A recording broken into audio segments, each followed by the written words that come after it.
छोड़ी गवना हरी में हरिया पिया भैया गुलारी के हो फूल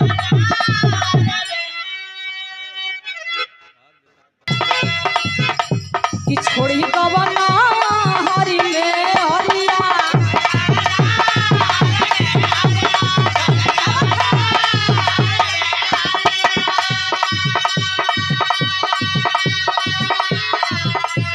छोड़ी गवना हरी में हरिया कि कवनी सवती